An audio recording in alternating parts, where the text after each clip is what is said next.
Hello student, welcome to Preksha academy.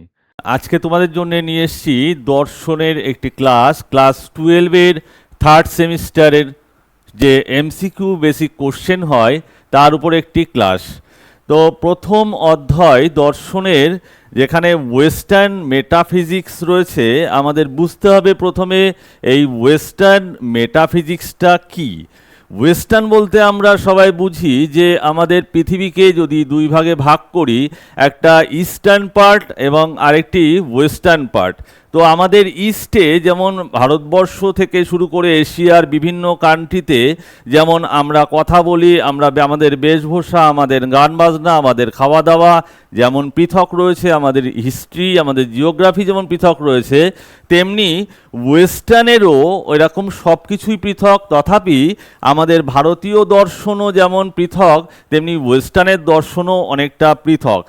তো আমরা class 11-এ দেখেছি যে ভারতীয় দর্শন রয়েছে, তেমনি এই ক্লাস 12-এর থার্ড সেমে গিয়ে আমরা দেখতে পাচ্ছি ওয়েস্টার্ন, কথাটা ওয়েস্টার্ন মেটাফিজিক্স। তাহলে ওয়েস্টার্ন বলতে যার বাংলা অর্থ বোঝায় পাশ্চাত্য। তো আমরা পাশ্চাত্যের ধ্যান ধারণা, পাশ্চাত্য সঙ্গীত এগুলো যেমন শুনেছি, তেমনি পাশ্চাত্যেরও দর্শন রয়েছে। এবার আসি আমি মেটাফিজিক্সের কথায়। তো মেটাফিজিক্স কথাটিকে আমি যদি ভাঙি তাহলে দেখব দুটো শব্দ পাবো, একটা মেটা আর একটা ফিজিক্স। মেটা শব্দের অর্থ হলো যা পরে আসে, মেটা বলতে পরে বোঝায়, আর ফিজিক্স হলো পদার্থবিদ্যা। তাহলে পদার্থবিদ্যার পরে যেটা আসে সেটাকেই মেটাফিজিক্স বলা হচ্ছে। তো মেটা বলতে আমি বললাম, মেটা বলতে পরে বোঝায় এবং ফিজিক্স মানে পদার্থবিদ্যা।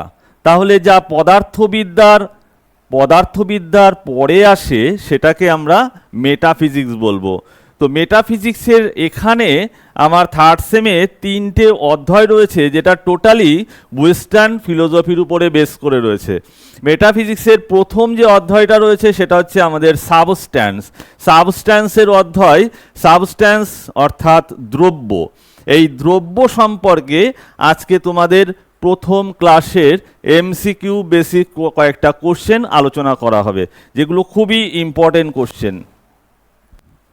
প্রথম কোশ্চেন, ডেকার্তের মতে দ্রব্য কি? তো দ্রব্যের ইংরাজি দেখো লেখা আছে সাবস্ট্যান্স। এই সাবস্ট্যান্সের বাংলা তাহলে আমরা বুঝলাম যে দ্রব্য। এই ডেকার্তের মতে দ্রব্য বা সাবস্ট্যান্স কি? তো আগে আমাকে ডেকার্ত সম্পর্কে একটু জানতে হবে। ডেকার্ত ছিলেন একজন গাণিতিক, যিনি ফ্রান্সের অধিবাসী, ফরাসি দার্শনিক, যিনি ছিলেন একাধারে গাণিতিক আবার তিনি দার্শনিক। এই ডেকার্ত একজন বুদ্ধিবাদী দার্শনিক। আমাদের পাশ্চাত্য দর্শনে আমরা যখন আলোচনা করব তখন দেখব যে কয়েকটি মতবাদ বিশেষভাবে উল্লেখযোগ্য রয়েছে সেখানে, যেমন বুদ্ধিবাদ, অভিজ্ঞতাবাদ, বিচারবাদ। এই পাশ্চাত্য দর্শন বা আধুনিক পাশ্চাত্য দর্শনের জনক যাকে বলা হচ্ছে তিনি হলেন ডেকার্ত, যিনি একজন গাণিতিক ছিলেন। এই ডেকার্তের মতে দ্রব্য বা সাবস্ট্যান্স কি, এ প্রসঙ্গে এখানে 4টে অপশান দেওয়া হয়েছে। প্রথম অপশান, যা কেবল ঈশ্বরের উপর নির্ভরশীল, যা নিজের অস্তিত্বের জন্য অন্য কিছুর উপর নির্ভর করে না, যা কেবল মনের ধারণা এবং যা ইন্দ্রিয় গ্রাহ্য। এখানে ডেকার্ত এর পরিচয় আমরা প্রথমে পেলাম, তিনি একজন গাণিতিক ছিলেন এবং তিনি একজন একাধারে তিনি বুদ্ধিবাদী দার্শনিক। তো ডেকার্ত এই যে কথাগুলো, এই অপশানগুলো এই কোশ্চেনের এখানে রয়েছে, যা কেবল ঈশ্বরের উপর নির্ভরশীল। আমরা জানি ঈশ্বর সম্পর্কে সাবস্ট্যান্স বা দ্রব্যের অধ্যায়ে যদি ঈশ্বর সম্পর্কে কেউ বেশি করে বলে থাকেন তিনি হলেন স্পিনোজা। যা নিজের অস্তিত্বের জন্য অন্য কিছুর উপর নির্ভর করে না, এটা একটু মোটামুটি বুদ্ধি দিয়ে বিচার করা বোঝা যাচ্ছে।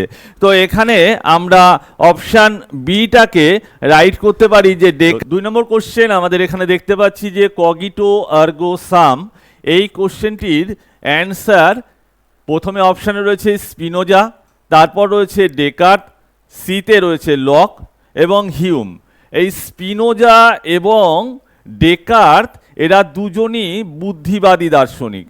স্পিনোজা এবং ডেকার্ট দুজনই বুদ্ধিবাদী দার্শনিক, এবং লক ও হিউম, লক, বার্কলে, হিউম আমরা জানি এগুলো হলো অভিজ্ঞতাবাদী দার্শনিক,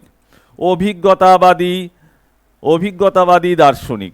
তো স্পিনোজা এবং ডেকার্ট যেহেতু বুদ্ধিবাদী দার্শনিক, এই কগিটো আর্গো সাম উক্তিটির এটার বাংলা আমাকে জানতে হবে, কারণ আমাদের অনেক স্কুলে বা বোর্ডের এমন কোশ্চেন হয়তো এই কোটেশন না দিয়ে বাংলাতে দিতে হবে, কারণ আমাদের যেহেতু বাংলা ভার্সান, তো বাংলা ভার্সানে আমি চিন্তা করি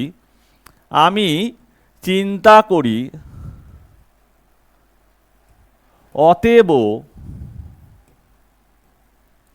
আমি অস্তিত্বশীল। এই কগিটো আর্গো সাম কথাটির যদি বাংলা দাঁড়ায়, তাহলে আমি চিন্তা করি, এমন করে কোশ্চেন দিতে পারে যে আমি চিন্তা করি অতএব আমি অস্তিত্বশীল, এই কথাটি কার? আবার যদি এটা যা না জেনে যদি আমি শুধু কগিটো আর্গো সাম জেনে যাই পরীক্ষার হলে, তাহলে এটা দিলে আমি পারবো না। যেমন তেমনি শুধু এটা জেনে গেলে যদি এটা দিয়ে দেয়, তখন আমরা হয়তো বলতে পারি যে কোথা থেকে দিয়েছে আমি বুঝতে পারছি না। তো আমাকে দুটোই পাশাপাশি জেনে যেতে হবে, অর্থাৎ এই অ্যান্সারটি হবে স্পিনোজা, ডেকার্ট, লক, হিউম। তো অবভিয়াসলি এটা ডেকার্তের মত হবে। ডেকার্ত বলেছেন আমি চিন্তা করি অতএব আমি অস্তিত্বশীল, বা আমি আছি, বা অনেক জায়গায় থাকতে পারে অতএব জায়গায় তাই। তো আমরা বুঝলাম, এই কোশ্চেনটা বুঝতে পারলাম। নেক্সট কোশ্চেনে ডেকার্তের মতে জড় পদার্থের প্রধান গুণ কি?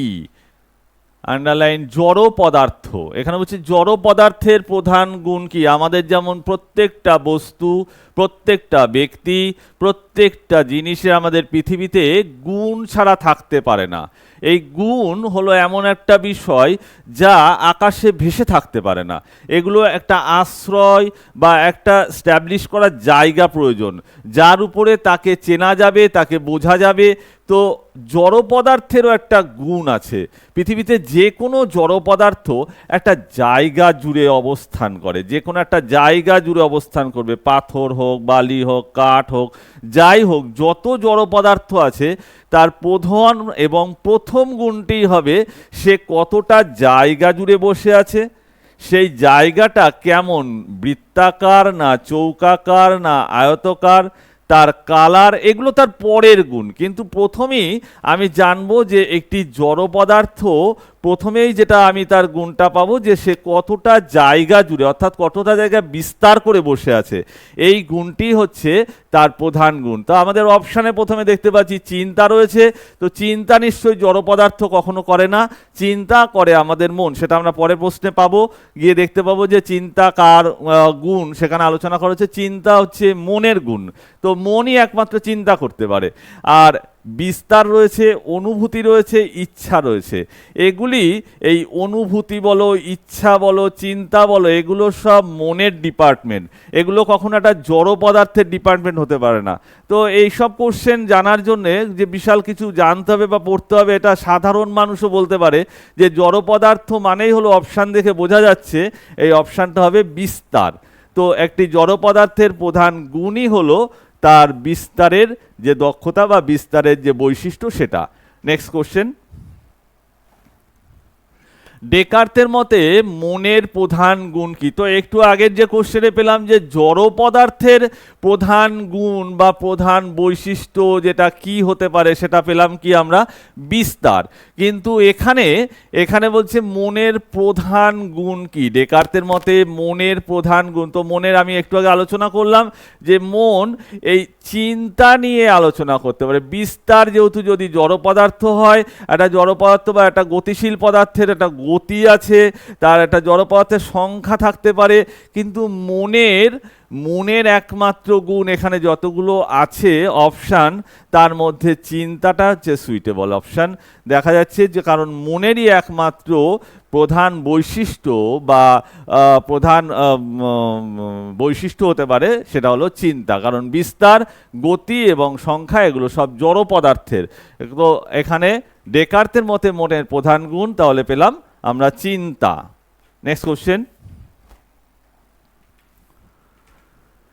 স্পিনোজার মতে সাবস্ট্যান্সের সংখ্যা কত?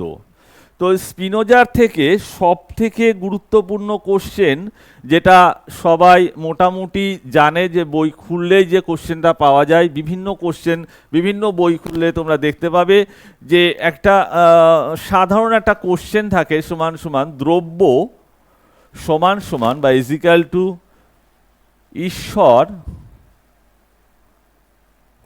সমান সমান প্রকৃতি। পিভিআরসিআর এর কোশ্চেনগুলো ঘাটলে দেখতে পাবে যে এই কোশ্চেনটা মোটামুটি সব জায়গাতে, 11-12 বা এই হাই সেকেন্ডারি লেভেল বা বিএ লেভেল যেখানে যেতে পারো, দ্রব্য সমান সমান ঈশ্বর সমান সমান প্রকৃতি।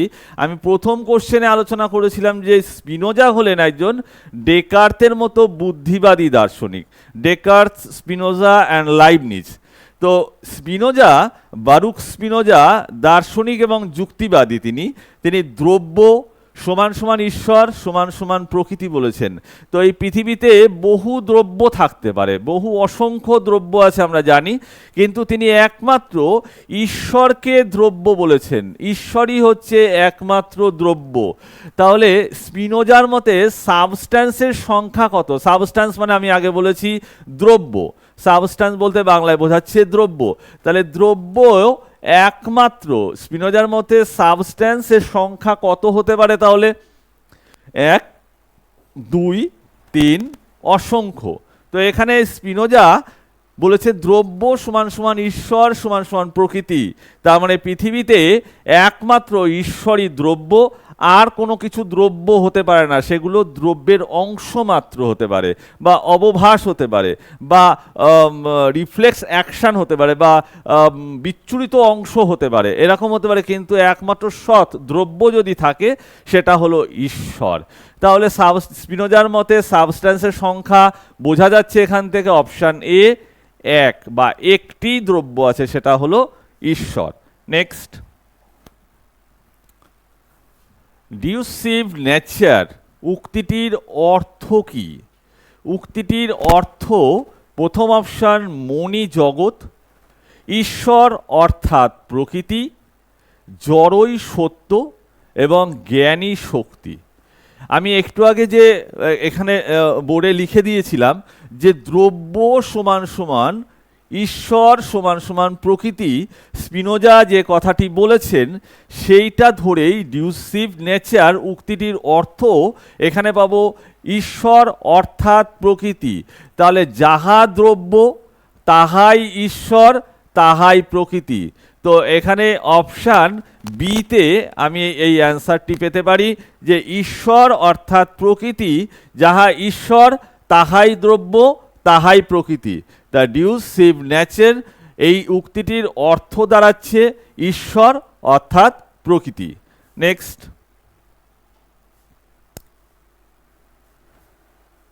বারুচ স্পিনোজার আরেকটি কোশ্চেন পেয়েছি, স্পিনোজার দর্শনকে কি বলা হয়? আবার ওই একটা সূত্র দিয়েই আমি সব কটার অ্যান্সার বের করতে পারি। স্পিনোজার দর্শনে যেহেতু ঈশ্বরকে একমাত্র দ্রব্য বলেছে, ঈশ্বরই একমাত্র দ্রব্য, তাহলে যারা একেম এবং অদ্বিতীয়ম, এক মতবাদী বা একমবাদী বা অদ্বিতীয়বাদী, তাদেরকে মধ্যে একটি মতবাদ স্পিনোজার মতবাদ। কেন? কারণ ঈশ্বরই একমাত্র দ্রব্য, আর কোনো কিছুকে তিনি দ্রব্য বলেননি। তাহলে এই পৃথিবী বিশ্ব ব্রহ্মাণ্ডে দ্রব্য যদি থাকে তাহলে তিনি ঈশ্বরকে বুঝিয়েছেন। তাহলে তার মতবাদকে একত্ববাদ, দ্বৈতবাদ বা সংশয়বাদ বা অভিজ্ঞতাবাদ, কোন মতবাদটি সুইটেবল বলে মনে করা যায়?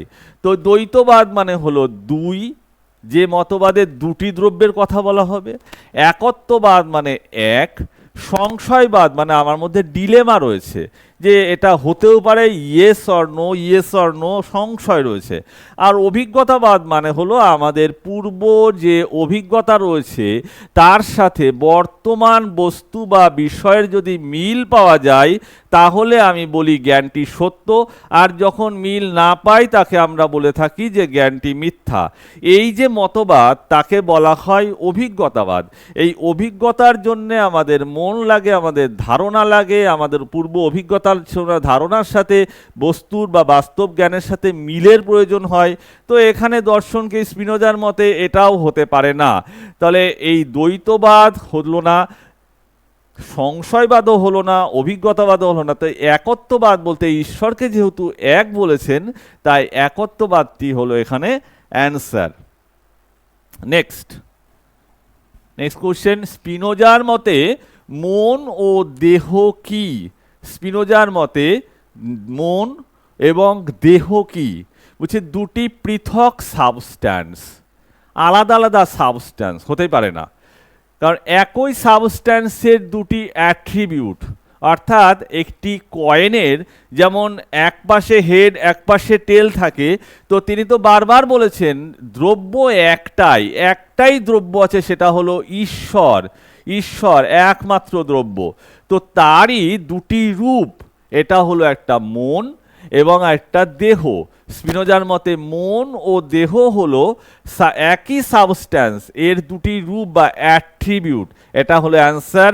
একই সাবস্ট্যান্সের দুটি অ্যাট্রিবিউট, যে কোনো দ্রব্য, সেই দ্রব্যটার যখন এক পাশে দেহ থাকে আর এক পাশে মন থাকে, কারণ উনি কখনো দুটি পৃথক বা কল্পনা ইন্দ্রিয়ের ফল এসব দিকে কখনো যাবেন না, কারণ একই সাবস্ট্যান্সের দুটি অ্যাট্রিবিউট। স্পিনোজার মতে মন ও দেহ কি? তাহলে আমরা পেলাম একই সাবস্ট্যান্সের দুটি অ্যাট্রিবিউট। Next question. তো প্রথমে আমরা পেলাম ডেকার্তের কয়েকটা কোশ্চেন, তারপর পেলাম স্পিনোজার কোশ্চেন। তো ডেকার্ট, স্পিনোজা এবং লাইবনিজ আমি বলেছিলাম এরা তিনজন হলেন বুদ্ধিবাদী দার্শনিক। পাশ্চাত্য দর্শনে এরা তিনজন বুদ্ধিবাদী দার্শনিক, মূলত বুদ্ধিবাদী দার্শনিক। এর মধ্যে পাশ্চাত্য দর্শনের জনক, আধুনিক পাশ্চাত্য দর্শনের জনক বলা হচ্ছে ডেকার্তকে। এরপর আসছি আমরা তাহলে লাইবনিজ। তো ডেকার্ত এবং স্পিনোজা মূলত নরমপন্থী বুদ্ধিবাদী দার্শনিক, কিন্তু এই লাইবনিজ হলেন গটফ্রিড উইলহেম লাইবনিজ। ইনি দার্শনিক ছিলেন, আবার ইনি গণিতবিদ ছিলেন। আমি প্রথমে বলেছি যে ডেকার্ত গণিতজ্ঞ ছিলেন এবং তিনি দর্শনের মধ্যে গণিতের জ্ঞানকে প্রবেশ করিয়েছিলেন। এই লাইবনিজ হলেন চরমপন্থী বুদ্ধিবাদী দার্শনিক। ইনি একটু চরমপন্থী মতবাদে বিশ্বাসী ছিলেন। তো যারা ক্লাস 11-এ পড়েছো যে বুদ্ধিবাদ, অভিজ্ঞতাবাদ, এগুলো যেমন যখন পড়েছো তখন দেখেছো যে বুদ্ধিবাদী এবং অভিজ্ঞতাবাদীদের মধ্যে কেমনভাবে দ্বন্দ্ব চলেছে, সেখানে লাইবনিজ কেমনভাবে অভিজ্ঞতাবাদীদের মতবাদকে চরমপন্থী মত দিয়ে খণ্ডন করেছেন। নেক্সট, লাইবনিজের মতে জগতের মৌলিক একক কি? এই লাইবনিজের তাহলে একটু পরিচয় পেলাম আমরা, যে লাইবনিজ হলেন চরমপন্থী বুদ্ধিবাদী দার্শনিক, যিনি ডেকার্ত এবং স্পিনোজার পরবর্তীকালে আসছেন। মতে জগতের মৌলিক একক কি? এই বিশ্ব ব্রহ্মাণ্ড বা জগৎ সৃষ্টি হওয়ার সময় যে সমস্ত এককগুলো দিয়ে তৈরি হয়েছিল তার মধ্যে মৌলিক একক, একদম মূল এককটা কি? এই প্রসঙ্গে লাইবনিজ, মনে রাখবে লাইবনিজ পড়তে গেলে মূল তত্ত্ব হলো লাইবনিজের একটা কথা, না ড। এই মনাড বা চিৎ পরমাণু,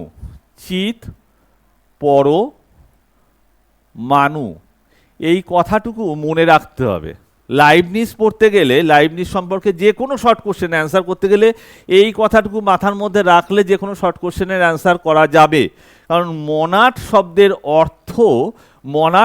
অর্থ হলো চিৎ পরমাণু, এমন একটি পরমাণু যে পরমাণুর মধ্যে চেতনা আছে, যেটা চেতনাযুক্ত পরমাণুর নামই হলো মনাড। তো লাইবনিজের মতে জগতের মৌলিক একক পরমাণু না, মোনাড, ধারণা এবং আত্মা। এই ধারণা, আত্মা টাত্মা এগুলো সব অভিজ্ঞতাবাদের ব্যাপার, তো এই দুটো তো হবেই না মোটে। তো আমাকে এই পরমাণু এবং মোনাডের মধ্যে আসতে হবে। তো মৌলিক একক হলো লাইবনিজের মতে মোনাড। এই মোনাড সম্পর্কে দীর্ঘ আলোচনা করেছেন লাইবনিজ তার দর্শনে, আমরা দেখতে পাই। নেক্সট কোশ্চেন আবার এসছে, মোনাডস হ্যাভ নো উইন্ডোজ। এই মোনাডের কোনো জানলা থাকতে পারে না, উক্তিটি কার? তো আমি বললাম মোনাড সম্পর্কে যখনই কোনো এমসিকিউ কোশ্চেন আসবে তোমরা নির্দ্বিধায় এই লাইবনিজের বাড়িতে চলে যেতে পারবে। লাইবনিজ হবে answer. Monads have no windows উক্তিটি কার?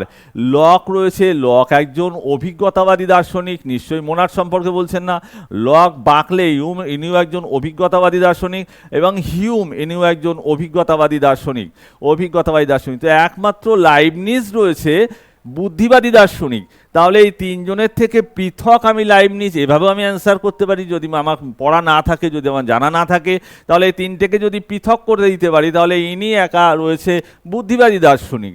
তো আমি বললাম মোনাডস যেখানে যেখানে লেখা পাবে, সে বাংলায় থাকুক বা ইংরাজিতে আসুক, এই মোনাড হ্যাভ নো উইন্ডোজ, মোনাডের কোনো জানলা নেই। এটি খুব ভালো কোশ্চেন। মোনাডস নো উইন্ডোজ, মোনাডের কোনো জানলা নেই, এই কথাটি বলেছেন লাইবনিজ। বুঝতে পেরেছো? তাহলে নেক্সট কোশ্চেন,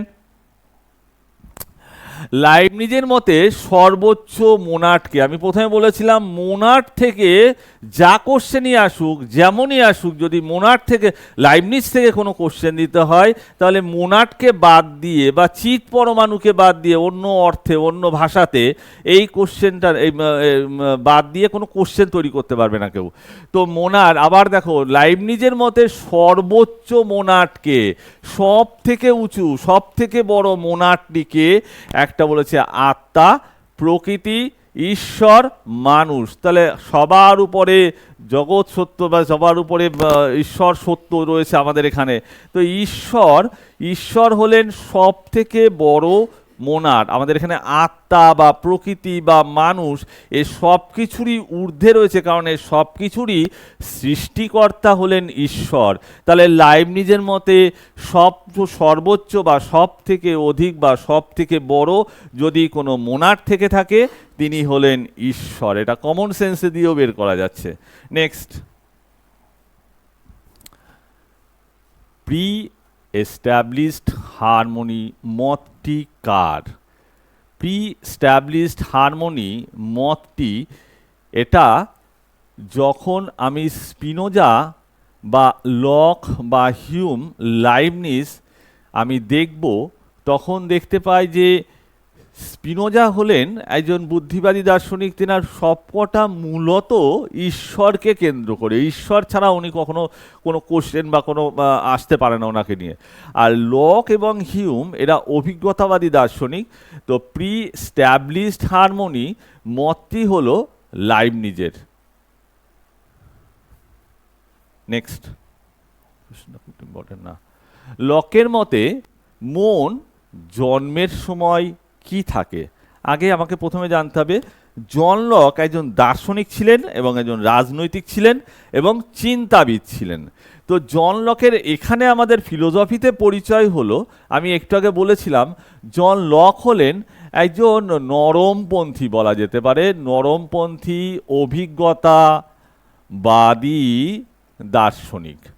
অভিজ্ঞতাবাদী দার্শনিক ছিলেন।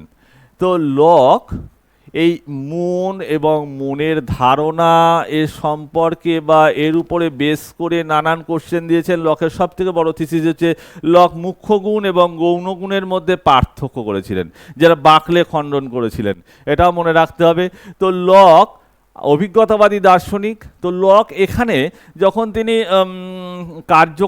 কার্যকারণ সম্পর্কের মধ্যে প্রবেশ করবেন তখন তিনি একভাবে কথা বলবেন, তিনি যখন জ্ঞানের উৎপত্তি প্রসঙ্গে বিভিন্ন মতবাদের সাথে কথা বলবেন তখন লক একরকমভাবে কথা বলবেন। কিন্তু লক যেহেতু এখন সাবস্ট্যান্সের অধ্যায়ের মধ্যে রয়েছে বা দ্রব্যের অধ্যায়ের মধ্যে রয়েছে, তো তিনি দ্রব্যকে কেন্দ্র করে কথা বলবেন।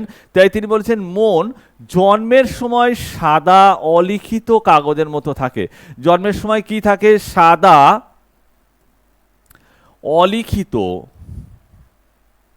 অলিখিত কাগজ। এটাও পেতে পারো কোনো কোনো জায়গায়, আবার পেতে পারো শূন্য পাতা। মন শূন্য পাতা, এই পাতাটা যদি খাতার পাতা হয় তাহলে সাদা অলিখিত কাগজ, এটা আর শূন্য পাতা দুটোই সিমিলার, কোনো ব্যাপার নয়। কিন্তু এটাকেই যদি আবার আমরা ওই পাশ্চাত্যের ভাষাতে যাই তাহলে দেখব সেখানে লেখা আছে ট্যাবুলা রাসা। ট্যাবুলা রাসা, এই ট্যাবুলা রাসা, সাদা অলিখিত কাগজ, শূন্য পাতা, সেম টু সেম সব, যে কোশ্চেনে যেটা খুশি দিয়ে অপশানে আসতে পারে। এই কোশ্চেনটা যে ট্যাবুলা রাসা, আমাদের মন জন্মের সময় ট্যাবুলা রাসা বা ট্যাবুলা রাসা শব্দটি কে উত্থাপন করেছেন বা ট্যাবুলা রাসা সম্পর্কে কে প্রধান যুক্তি দিয়েছেন আসতে পারে। সাদা মন থাকে সাদা অলিখিত কাগজের মতো আমাদের জন্মের সময় আসতে পারে। মন শূন্য পাতা থাকে আমাদের জন্মের সময়, এটাও আসতে পারে। আবার এভাবেও আসতে পারে, লকের মতে মন জন্মের সময় কি, ঠিক আছে, উল্টেও দিতে পারে। তাহলে আমার এগুলো যদি জানা থাকে তাহলে পূর্ণ জ্ঞানযুক্ত নয়, ঈশ্বরের অংশ নয়, পরমাণু নয়, তো আমি বললাম এখানে শূন্য পাতা। শূন্য পাতা অপশানে না দিয়ে সাদা অলিখিত কাগজের মতোও দিতে পারে। আবার এটাকে ঘুরিয়েও ট্যাবুলার আশা, আমাদের মন ট্যাবুলার আশা বা সাদা অলিখিত কাগজের মতো এভাবেও দিতে পারে। পরিষ্কার? নেক্সট, এই যে আবার দিয়েছে এখানে 14 নম্বর কোশ্চেনে, ট্যাবুলার আশা উক্তিটি কার সঙ্গে যুক্ত? এই ট্যাবুলার আশা উক্তিটি কার, আমি একটু আগে আলোচনা করলাম, এই যে এখানে বোর্ডে দেখো দেওয়া রয়েছে ট্যাবুলার আশা মানে সাদা একটা বোর্ড, সাদা অলিখিত কাগজ বা শূন্য পাতা। এই ট্যাবুলার আশার অর্থ দাঁড়াচ্ছে এটা। তো আমি একটু আগে বললাম যে লক এখানে অপশানে রয়েছে, তো লক এ কথাটি বলেছেন, তাহলে ডেকার্থ হবে না, ডেকার্থ হলো না, হিউম হলো না, বাকলে হলো না। তো আমি একটু আগে আলোচনা করলাম লক একজন অভিজ্ঞতাবাদী দার্শনিক, তিনি আমাদের মন সম্পর্কে আলোচনা করতে গিয়ে বলেছে আমরা যখন প্রথম সদ্যজাত হই বা প্রথম জন্মগ্রহণ করি তখন আমাদের মন একদম পুরো সাদা কাগজ থাকে, সেখানেই যত পৃথিবীর যত যত ধারণা, সাদা অলিখিত কাগজ বা সাদা স্লেটও বলতে পারো বা শূন্য পাতাও বলতে পারো, তো সেখানে জন্মের যতদিন যাবে, যত বড় হবে তোমরা, তখন দেখবে তোমাদের বিভিন্ন ধারণায় পৃথিবী থেকে, সে খারাপ হোক ভালো হোক, বিভিন্ন ধারণা আমাদের মনের মধ্যে এসে লেখা হতে থাকে। এবং সেই ধারণায় যদি আবার পরে কোনো দিন এসে সামনে দাঁড়ায় তখন আমি পূর্বের ধারণার সাথে তার মিল করার চেষ্টা করি, যদি মিল হয় তাহলে বলি হ্যাঁ সঠিক জিনিসটা, আর যদি মিল না হয় তাহলে আমরা বলি না এরকম কোনো ধারণা আমার মনের মধ্যে নেই। কমপ্লিট। নেক্সট 15 নম্বর কোশ্চেন, লকের মতে সিম্পল আইডিয়াস কোথা থেকে আসে? সাধারণ ধারণা, সিম্পল আইডিয়াস কোথা থেকে আসে? তো লক যেহেতু মনের উপর, মনের ডিপার্টমেন্ট নিয়ে অনেক কথাবার্তা বলেছেন দেখতে পাচ্ছি, মন বা ধারণা নিয়ে আলোচনা করেছে, তো আমাদের সেই সিমিলার অপশানে যেতে হবে। দেখতে হবে কল্পনা, এটাও মনের ব্যাপার, অভিজ্ঞতা এটাও, ঈশ্বর হতে পারে না, যুক্তি হতে পারে না, যুক্তি তবু কিছুটা, কিন্তু কল্পনা এবং অভিজ্ঞতা, সিম্পল আইডিয়াস কোথা থেকে আসে? আমাদের ছোট ছোট ধারণা, এগুলো আমাদের কোথা থেকে আসে? তো আমরা যে কোনো জিনিস যেখানে স্টোর করি, আমরা কিছু নিতে গেলে সেই স্টোর রুম থেকেই বের করে নেওয়ার চেষ্টা করি। তো আমরা জানি আমরা ছোটবেলা থেকে এ পর্যন্ত যত কিছু স্টোর করেছি নিশ্চয়ই আমাদের মনের মধ্যে স্টোর করেছি।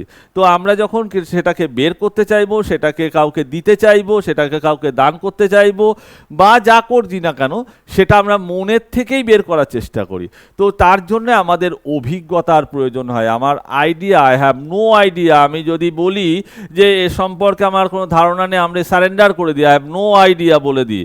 তো আমরা যখন কাউকে কোনো কিছু শেয়ার করতে যাব, কোনো কিছু জানাতে যাব, তখন আমাদের অভিজ্ঞতার উপরে বেস করে আমরা সেটাকে জানানোর চেষ্টা করি। যার অভিজ্ঞতা যেমন ভালো হয় সে তেমনভাবে প্রেজেন্টেশন করতে পারবে, যার অভিজ্ঞতা ভালো নয় সে কিন্তু প্রেজেন্টেশন করতে পারবে না, তখন সে সারেন্ডার করতে পারে আই হ্যাভ নো আইডিয়া।